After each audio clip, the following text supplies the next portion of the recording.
Hello and welcome back to another episode of One Kick from Glory on a weekend which saw Dallo sliding off the pitch, trying to find his life, and Jesus saved the day.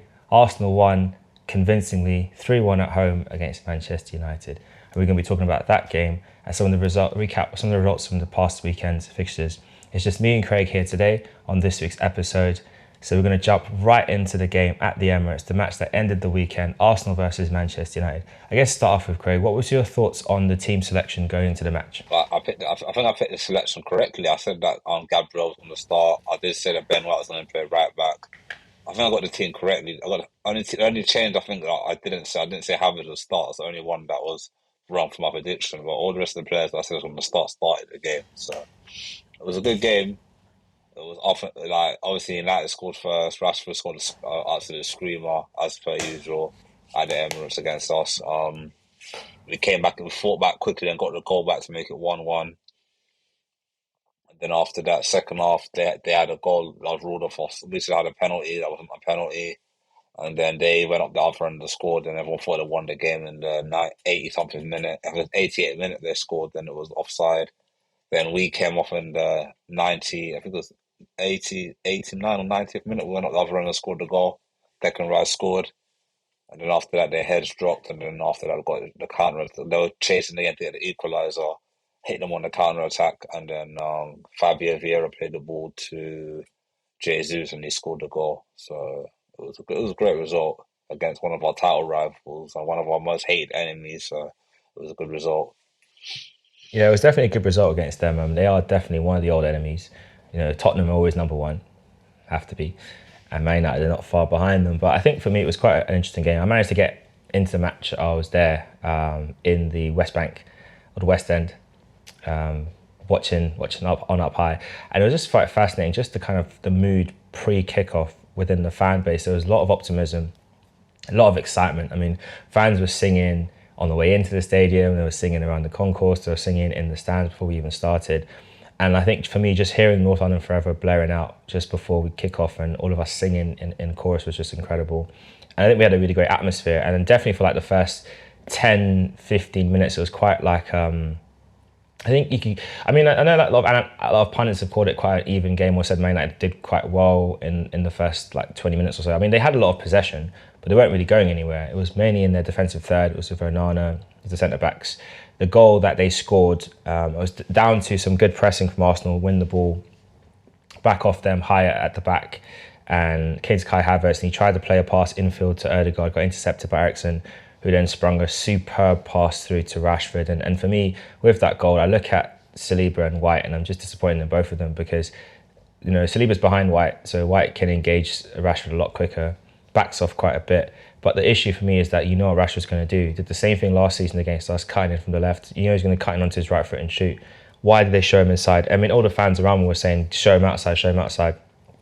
He showed him in, and then Rashford did what I classify as a brilliant goal. You know, he cut across it with his right foot, that famous dipping technique which he learnt from Cristiano Ronaldo, and has made it his own. And you know, Ramsdale could have and should have done better with the save because he got a hand to it, but he didn't really set himself properly for that. Maybe he was thinking about last season's game when Rashford went near post, so he kind of hedged his bets. But a good goal for them to start off with. I guess for you, what was your thoughts on the defending from those three players, from Ramsdale, Saliba, and White? I think White gave him too much respect. I think White should have closed him down quicker. And then Saliba would have been the covering centre back. So if and they could have doubled up on if he went past White and White closed him down and closed the angle for him to shoot, I mean, put it onto his left foot, then you'd have to either cross it in or he couldn't take the shot. But if he put it onto the stronger foot, then obviously he's going to score. Saliba should have done better. Saliba's an experienced defender now, so should have known to push up a bit and try and close on that, narrow the angle, so make it hard for him to shoot. Ramsdale should have saved the shot. To be honest, it was the shot. He got a hand to it. If he had a stronger hand, he could have tipped it around the post or hit the post, and then he would have caught it. So all these things are a factor. Yeah. Yeah, I think it's definitely a thing I look at, and hopefully now we learn from that going into the next set of games. I know that there's been a lot of talk from the fan base about Ramsdale and whether Raya's going to come in and replace him when we kick back off in the after this international break. There's also talk about whether they could split their minutes between them using the cup competitions or the home and away. Whether Raya plays the away games and Ramsdale plays the home games. I guess for you, what do you think Arteta should do about the goalkeeping situation going Well, forward? that's a big issue because you can't really do the whole home and away thing because it's going to unsettle both keepers, and the defense is going to get unsettled as well. If you have one keeper for the season, and then every game they switch the keeper, then I don't know how good I don't know if David how good his English is. So I don't know. It might be alright because he's been in England for a long time, but I mean, obviously you've got defenders and all that. The defenders haven't played with him before, so he's gonna have to what I mean, gonna have to learn a new goalkeeper behind the sticks and learn the way how Arsenal play. So, but I did hear today that Arteta is considering dropping Ramsdale for the next game because David Raya has been doing well in training, so he's thinking whether to give Ramsdale a start in the next game. So, we'll see what happens.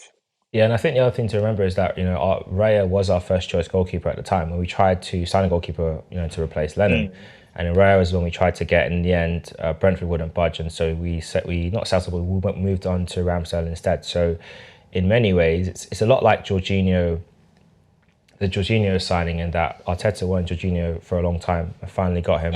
Obviously, Jorginho is not first choice in our midfield, but we saw in the back end of last season, and even in this match, when the manager wants to kind of control the game, he'll turn to Jorginho Yeah, as opposed to other options. So I think there could be something there. I mean, for me, I think it's another opportunity for Ramsdale to kind of push on. He's looked very shaky at the back with the ball at his feet this season compared to last season. I know some of that is the way we've changed how we're playing. We're playing a little bit differently in our approach, but he doesn't seem as assured in what he wants to do. He's hesitating a lot on the ball, and it was very noticeable against Manchester United from the stadium. There was times when there were little passes on. He had quite a few chip balls onto Saka, which didn't take first time. He had a couple of little dinks in towards sort of Havertz region, didn't really take either. So that's a concern. But it's early days, and hopefully he'll get that form out. I think going away to England for his next couple of weeks will help him. Just kind of being a different environment, different players around him, and also with a target of chasing out a number one shirt for the national team. So hopefully he can kick on there. One thing I do want to bring up though is VAR and the referee. Declan Rice's post-match comments I thought was quite funny. He said that he thought Michael Oliver, what is his name? The referee. What was his name? I can see his face. ballhead guy, Taylor, right? Anthony Anthony Taylor. Taylor. Yeah, He thought Anthony Taylor had a really good game. And I don't know if Declan Rice was being tongue-in-cheek or if he was just trying to say something nice to help us in the long run. But from the stadium, it was just, he was all over the place. He did not have control of that game from minute one. I still don't understand for the life of me how Bukayo Saka got yellow carded after being fouled by Bruno Fernandes. Explain that one to me, Craig. I think he got fouled by Dallo. I don't know if it was Bruno Fernandes who fouled. I think it was Dallo who fouled him, and then his follow through caught Bruno Fernandes, and they said that as the referee should have pulled up earlier. The referee pulled up earlier, and Saka would not have fouled or say I've allegedly fouled studied Bruno Fernandes. I think it's the momentum of him getting fouled, and he got frustrated. And I personally feel that it should have been the other players should have pulled it out quicker, and then Saka wouldn't have to make that challenge. Or But even so, if you're calling it for a foul, how can you book the action afterwards? Surely the minute you've said it's a foul, then anything after that foul is null and that's what void. I Because I've mean. never Yeah, ever seen a player, like, even when you hear the referee's whistle go and something happens after the whistle, they don't really get in trouble for it unless it's something really, serious really like a hit serious or or a really punch or a stupid. kick or So I something. just thought it was, Yeah, yeah, I just thought it was a bizarre decision. Even in the stadium, none of us understood it, and the general sentiment online from a lot of the Arsenal bloggers and podcasters and just general fans is that it's just a thing you don't see. And it was just a catalogue of decisions that was very bizarre for me.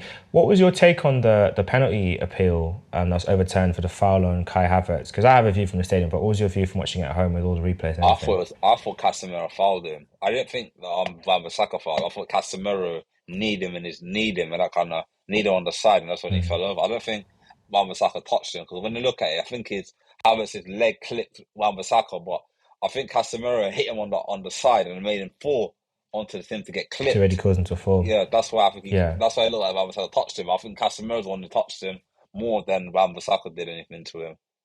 I feel. 'Cause I think Wan-Bissaka's got long legs, isn't it? Yeah. So when you look at the angle, it looks like Wan-Bissaka clipped him. But when you look on another angle, you can see that Casemiro either he need him or he kind of put his body into him. So that's a penalty. Well, I don't know. What do you think? Yeah, the other thing is like when you've got a player bearing down a goal, like we've all played football, and like when I've played as a centre back, the one thing I don't want is someone running at me like that and running into that space, that kind of danger zone where if any contact from you, it could go the wrong way. So like, and Havertz doesn't change his run. He doesn't run into any of them. He doesn't move his leg. He runs in a straight line the way he's going. It's Wan-Bissaka and Casemiro that converge towards him. So the problem with VAR in the situation is that they've looked at the Wan-Bissaka part of the equation. They've not looked at Casemiro's part. And to be honest, like, I don't think that is a big enough mistake to call it, to say that it should be overturned. I think the fact that it went to VAR to me is just scandalous, because I've never seen a refereeing decision overturn something like that. Now, I'm not saying that they don't have justifiable reasons, and I think their argument was the amount of contact wasn't sufficient.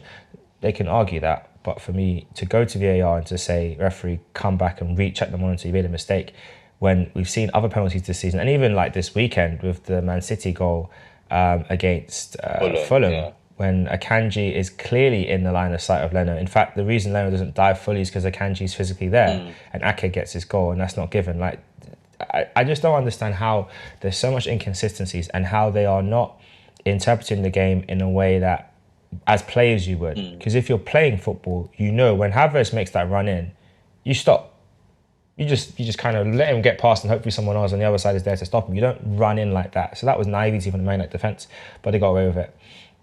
So I think that was an interesting one. What I want to flip forward to the second half and Garnacho's goal, because I think that's two examples there of VR in action, one against us, one for us, but also at the same time, you classify it as both of them as very clever defensive play. I mean, Casemiro and Wan-Bissaka got away with it on this occasion, probably won't in the future. But Gabriel, what he did to play Garnacho offside, absolutely brilliant. Have you seen the replays of it and how he stepped up? He did the Michael Jackson moonwalk thing. He did the Michael Jackson like that. I think I went like that. And I said, the yeah, lean. the lead. Also, a Yeah. lot of Man United fans, or some of Man United friends were saying that, that Garnacho was onside and Gabriel played him onside. And I'm like, I don't know, mate. I don't know. If that was at Old Trafford, that would have been given to United as a goal. 100% would have given United as a goal. They would not have gone to VAR for that one. I'm telling you that for sure. So I think because we're at home, I think we had the advantage at home. I think the referee made two blunders in that game, so he had no choice not to give that goal. So, yeah. Well, I mean, I think that one was the right decision, because I've watched back a number of replays, and what Gabriel does really well, which is something that Virgil van Dijk does exceptionally well, most people don't realise, Yeah. is that because if you look at Virgil, we always jokingly say he defends with aura, because he's always kind of like slightly backing off and like half turn when he's defending. Yeah.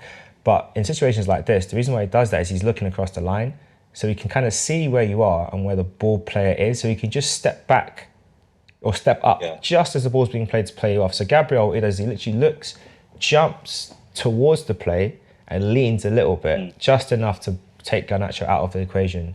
I think that was just exceptional good play, and it just shows that even though there's been all this talk all season now, Gabriel's out of favour, he might get sold, what's going on, clearly it was a tactical decision from the manager. And he came back in and showed us all why he is one of our best defenders, and I was really happy with his performance. He did have a rough time against Rasmus Højlund. Yeah, he did. What did you think of the debut for Baby Haaland, as we call him? Exceptional debut, man. He roughed up Gabriel. Gabriel didn't want to go into battle with him. Gabriel had to just kind of have to hold it down. If he came on a bit earlier, like half time or something, you never know. But I was happy that Gabriel was able to handle him. He gave some physical battle. But someone so tall, I didn't know he was that so physical. I thought he'd get bullied in the Premier League, but obviously he played in Italy, so Italy is a physical league as well. So he's used to getting defenders kicking them in the back and kicking him and all that. So yeah. Yeah, and as a striker, I think playing in Italy teaches you a lot, because it's a country that prides itself on great defence. And if as a striker you can do well and get goals over there, you will be able to take that and translate it. Well, we say that. We've seen some strikers who haven't come over from Italy and translate to the Premier League. But I think with Højlund, he was a boy Man United fan. He's got his dream move. He will look at what Haaland did last season and will feel like, okay, I might not get as many goals as him, but I can make myself a presence be felt in the Premier League. And I think as a Man United fans out there watching that performance, I think you should be very excited, because for me, finally Marshall FC can be retired, because that kid just doesn't do anything. I just don't get the hype. And you now have a striker that should be able to get you between 20 to 15. I think this season, I think the aim will be, but I say this season maybe like 10 to 15 this year just to get settled. Maybe just that 10 Premier League goals to get him started, and then he can build on that for next season. But we'll see how it goes. I want to touch on the goal that effectively won the game before the goal that sent Dalot shop. But Declan Jollof Rice, I have to say, like, a West Ham fan did say this online that with Declan Rice, you have to watch what he does off the ball to really appreciate what he does as a player. And for me, looking at him in the stadium, like, I'm fully convinced that he will be Arsenal's next captain. Definitely next in line to wear the armband after Ødegaard at some point in the near future. But for me, like, he is just so good in what he does. Like, the only unfortunate thing was for the goals that we conceded on both occasions, or the one occasion rather, he wasn't where he needed to be. Like, even actually, same for the Garnacho one, he pressed up trying to win the ball. It got he got picked past him. And then for the first goal, he was pressing in up in midfield, so he wasn't in his normal spot. But everything else from him was just exceptional. Like, what was your take on his winning goal? That's where you pay 105 million for moments like that. You go for you pay that money for players to make impact, and they made a massive impact, like not a game changing impact, game winning impact. Because you know what I mean, a couple of seasons ago, like we'd have crumbled in that game after they went that offside goal. We'd just point to a shoulder, and that would do another counter attack, and they go and score at the other end, and you're like, oh, not again.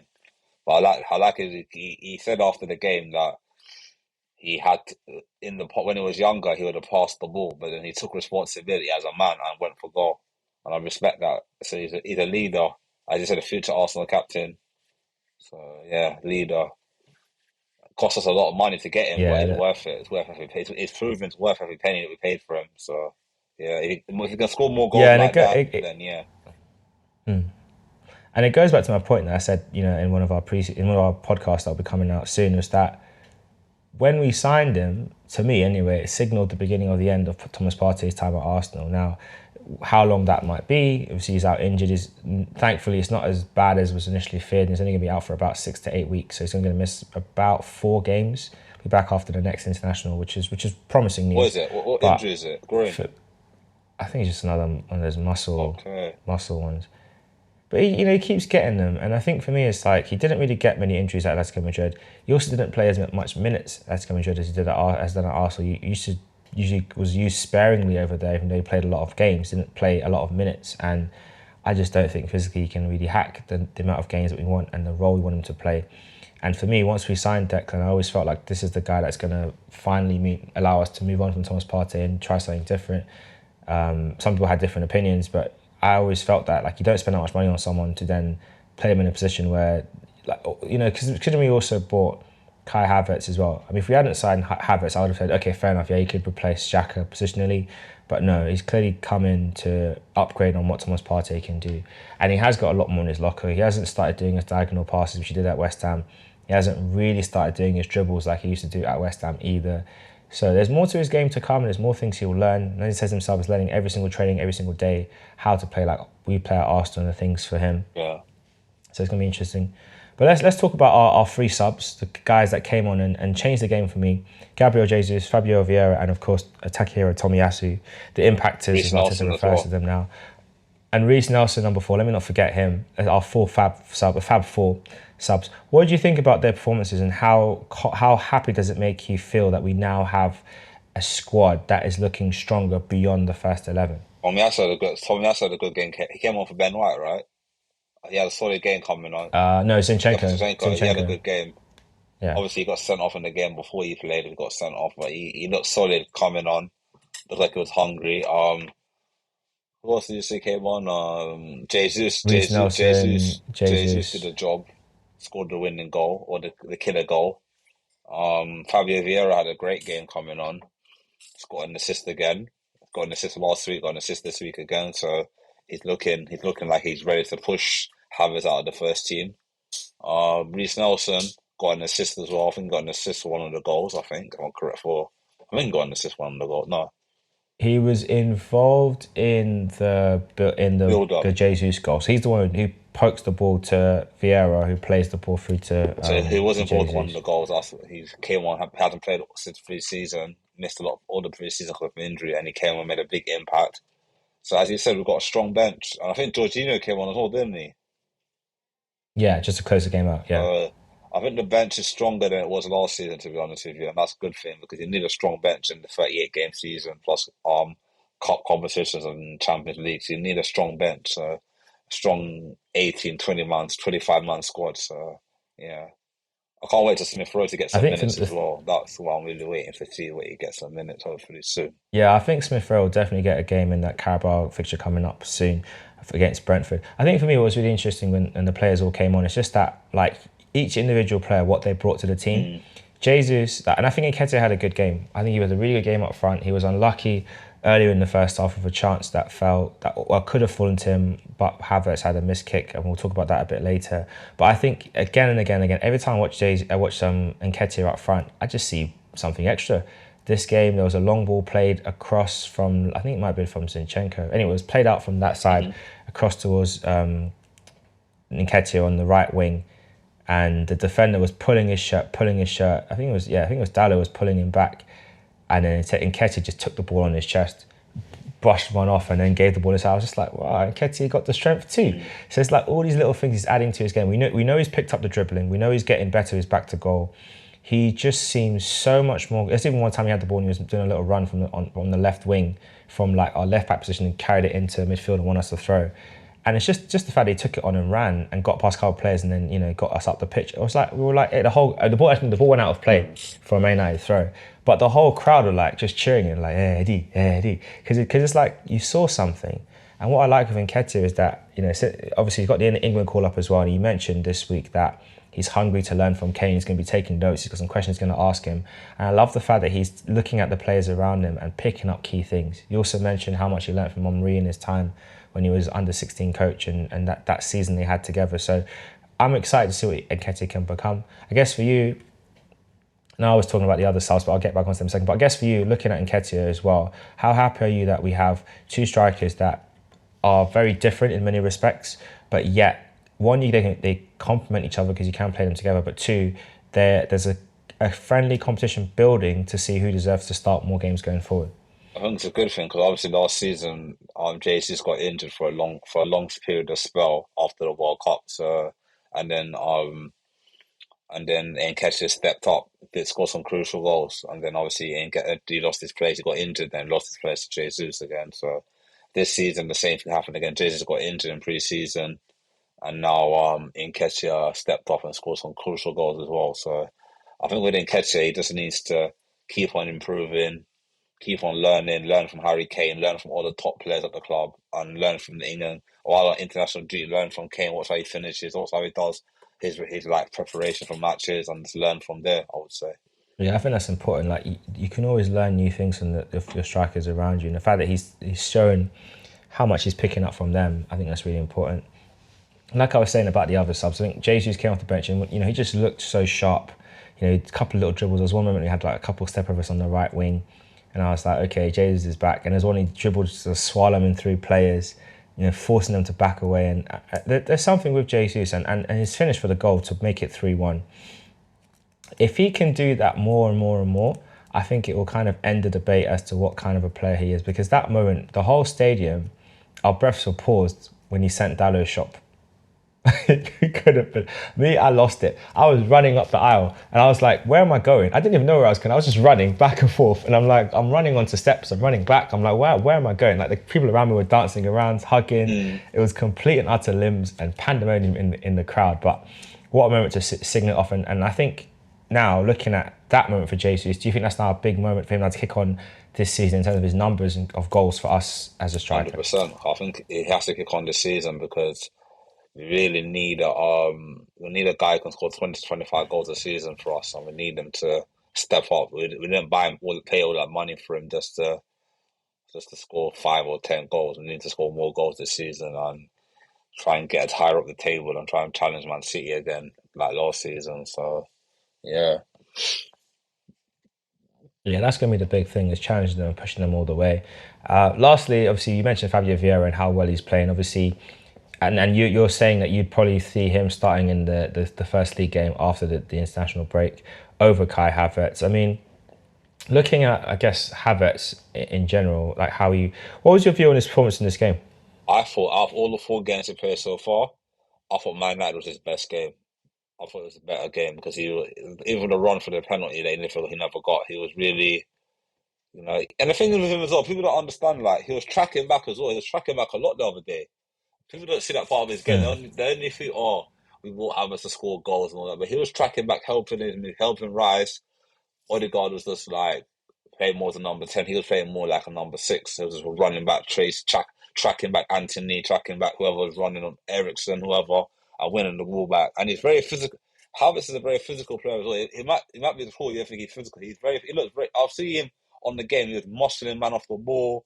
I'm like, huh? I never knew you could do that. I never saw that at Chelsea. So he's got that about him. So I personally feel give him 10 games and see what he can do. But sooner or later, you have to sooner or later give Vieira a start because he's been playing well. Or maybe after the season, there's an impact player coming off the bench in games when it's a tight game. You need someone to unlock the defense. I think you might see him as an impact sub, then a starter. So yeah, see what happens.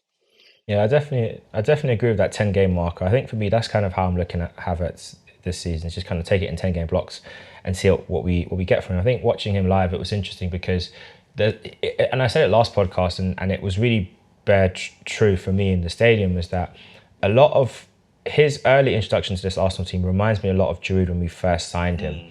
In that there's things that Giroud was doing individually which the team weren't quite in tune with yet.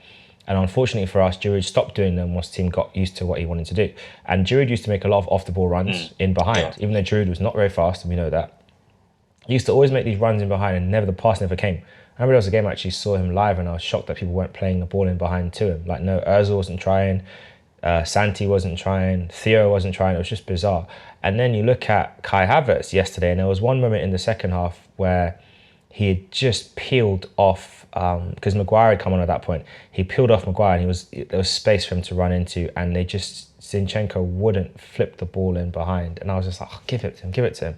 And then there was one time he tried that same pass, he got cut out by Maguire, and from this, I think Evans had come across us, so Evans cut out the pass. And for me, I was just watching, thinking, you got to keep doing that, because when I used to play at centre back, I used to hate players trying to drop the ball in behind me, because again, you got to turn and run, and you don't want to run. Like, you want to have the ball in front, game in front of you. Games in front of you is fine, it's comfy. Yeah. Once you got to keep running back, you start backing off instinctively because you just don't want to have to keep running. So that's the thing we need to get used to, is kind of learn what he does. Same with Martinelli. They need to figure out each other's games, because there were times when Martinelli would make a little run inside, Kai wouldn't play the ball into him, and same vice versa. Kai would make a run inside, Martinelli wouldn't give it to him. So they've all got to learn each other's game. But like you said, and what I saw in the stadium, there's a few things he needs to improve on, like that chance in the first half. He's got to connect with that ball properly. That's 1-0. That's his first Arsenal goal, and we're comfy.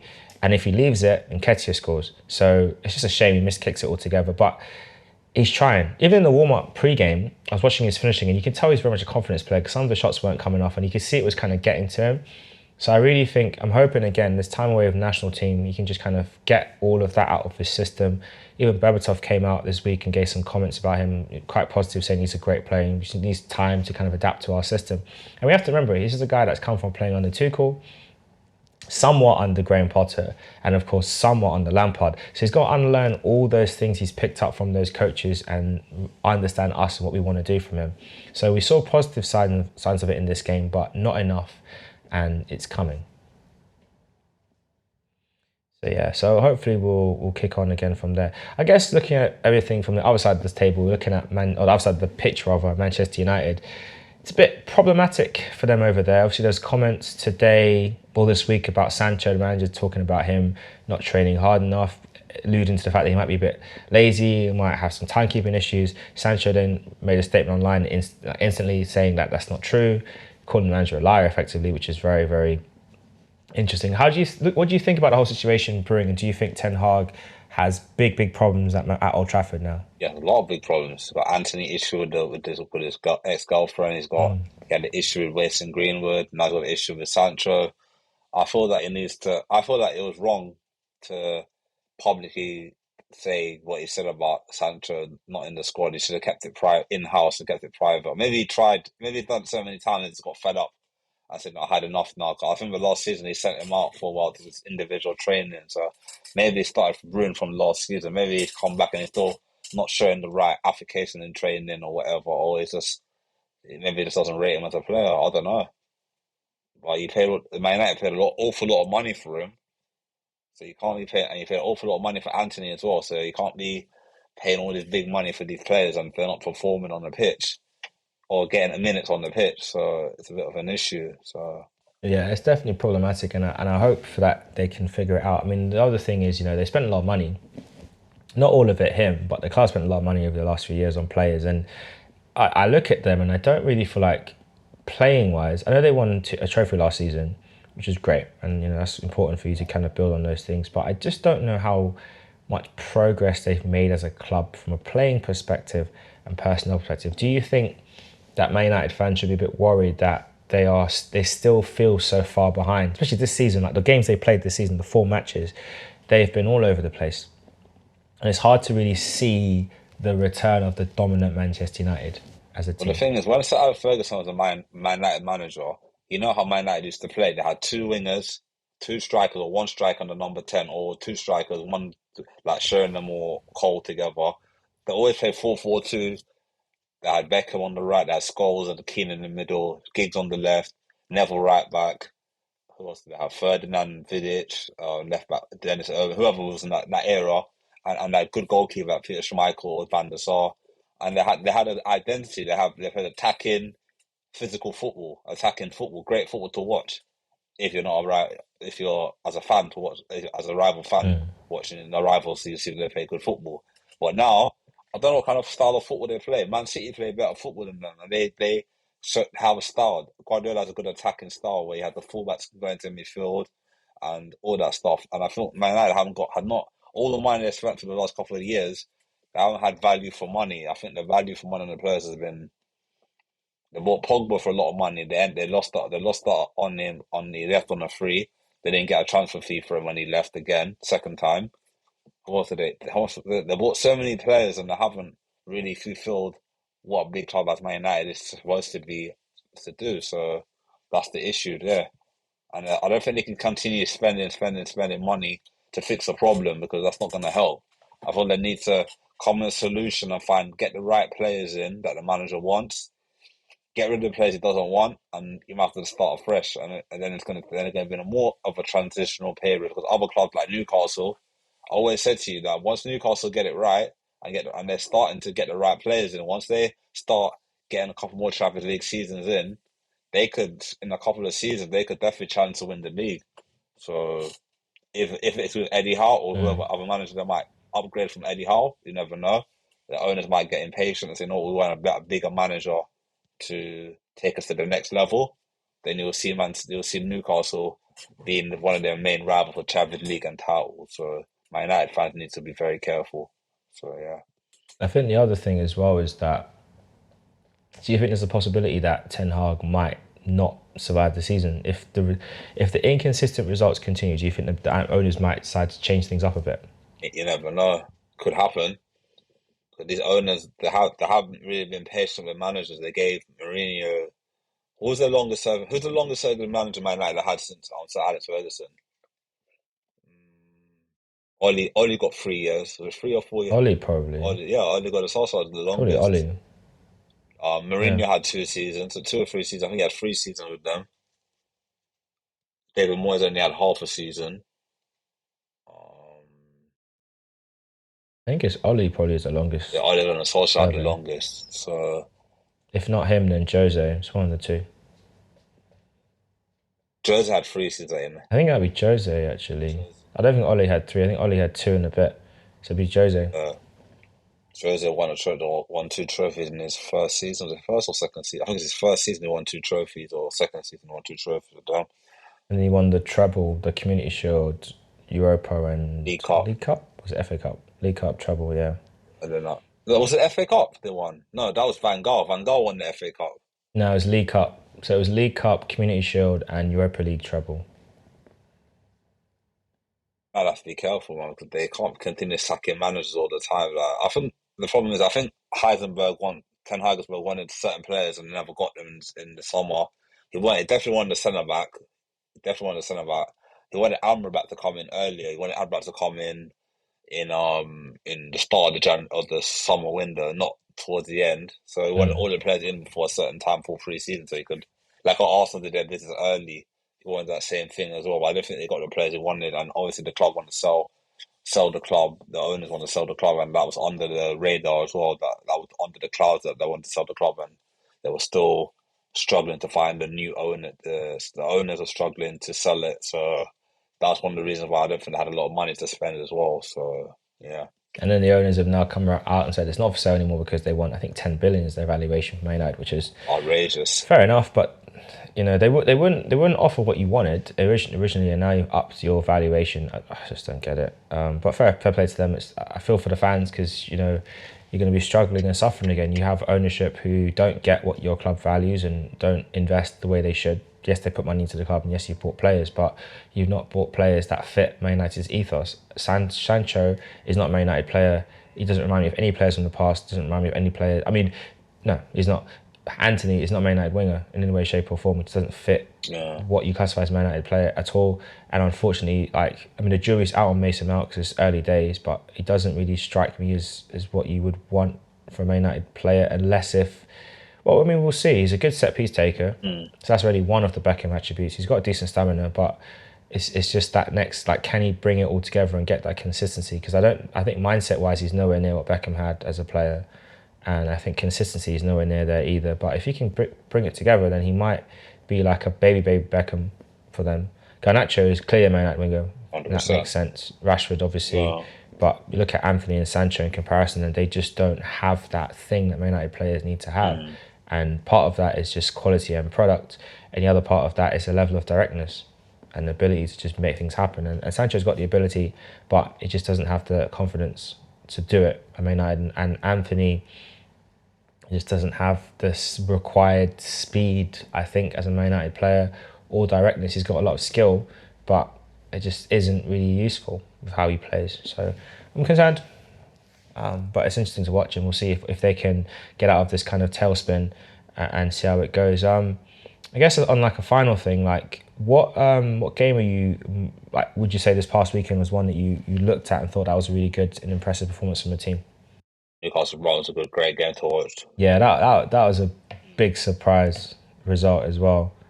I think all of us predicted that Newcastle. All of us said Newcastle were going to win in the predictions, I think, last week, and I think they really surprised. They shocked us. So yeah, got that horribly wrong. And Evan Ferguson showing that he might be the next big striker in the league now. He's definitely going to do really well. Nice little hat trick to round off the weekend. Back from injury, back amongst the goals, and looking every bit like that potential £200 million striker that a club might have to bid next summer if they want him. Maybe even 150 at minimum, because Brighton will demand all of that for him, and rightfully so, because he's worth it. So it's going to be interesting to see how that all goes.